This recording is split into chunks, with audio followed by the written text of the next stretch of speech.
Sir meeting आज हुई है आज Himachal Pradesh medical association, Himachal medical teacher association और जो मेडिकल कॉलेज के एससीए के रेजिडेंट डॉक्टर एसोसिएशंस और हमारे माननीय मंत्री जी Shri colonel Dhaniram Shandil ji, honourable minister Shri Harshvardhan Chauhan ji, आज हम सब लोगों की एक बैठक हुई है।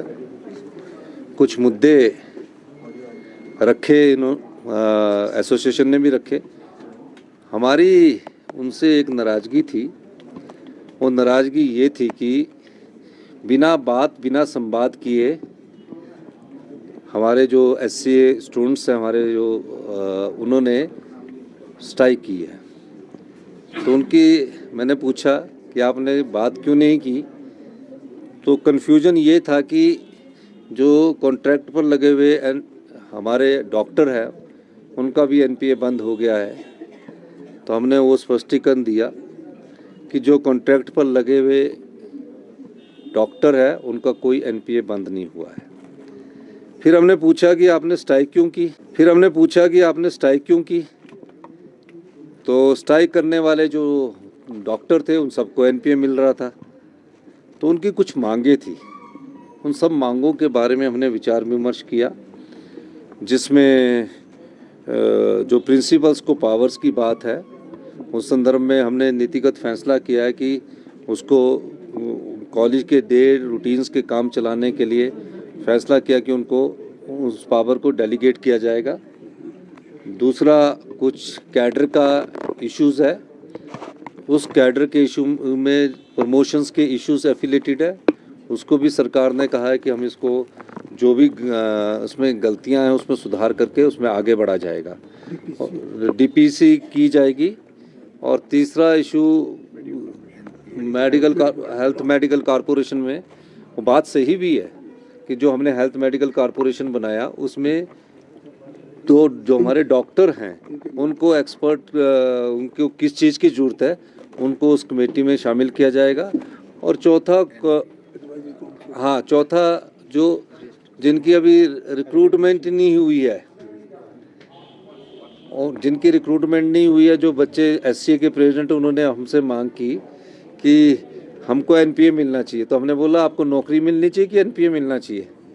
तो उन्होंने कहा कि हमको दोनों मिलना चाहिए। तो मैंने कहा कि क्योंकि हमारे स्टूडेंट्स हैं, हमारे बच्चे हैं, तो हमने उस दृष्टिकोण से विचार किया। जब रोज़गार के अवसर इनके लिए, अभी हमने इनको बताया कि एनपीए को विड्रॉ किया गया और जिस प्रकार की आर्थिक परिस्थिति है वो भी मैंने एससी के प्रेसिडेंट्स के पास रखी है। और हमने ये कहा है कि जिस समय रिक्रूटमेंट का प्रोसेस स्टार्ट होगा उस समय ये लोग मुझे मिलेंगे और एनपीए के संदर्भ में उस समय इनसे बात की जाएगी। और निश्चित तौर पर मेरा ये मानना है कि ये हमारे स्टूडेंट्स हैं, हम इसमें आगे विचार विमर्श जरूर करेंगे। सर, कई डॉक्टर्स ने वो तो अब इन पर डिपेंड करता है। हमने तो जो हमने बात थी, लेकिन इन्होंने कहा कि पेन डाउन स्ट्राइक से पहले कुछ चीज़ों का इनको भी जानकारी नहीं थी। हमारे माननीय मंत्री जी ने भी बात की और हमारे हर्षवर्धन चौहान जी ने बात करने के बाद इन्होंने हमें आश्वासन दिया है कि हम अब ये खुद ही बोलेंगे पेन डाउन स्ट्राइक को वापस लेते हैं, क्योंकि पेन डाउन स्ट्राइक इन्हीं की नहीं है। ये पेन डाउन वाले तो मेन जो हमारे डॉक्टर है उनकी पेन डाउन स्ट्राइक है। इनकी तो बेचारे, ये तो बच्चे अभी पढ़ रहे हैं, ये तो अपने रोज़गार की तलाश में। लेकिन हम इसमें विवेकपूर्ण विचार करेंगे, ऐसी कोई बात नहीं है।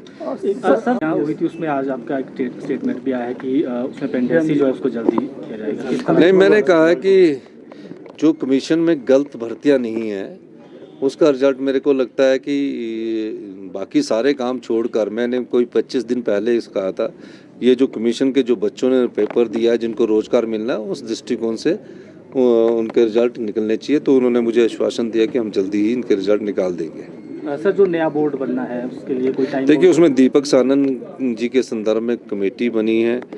हम चाहते ट्रांसपेरेंट मैनर्स हो, किसी बच्चे के साथ अन्याय ना हो और जिस प्रकार की भर्तियां पिछले 5 साल में हुई उससे ऊपर उठकर आगे बढ़ा जाए। तो इस दृष्टिकोण से हमने उनसे बात की है। अब ये हमारे डॉक्टर साहब है, ये अब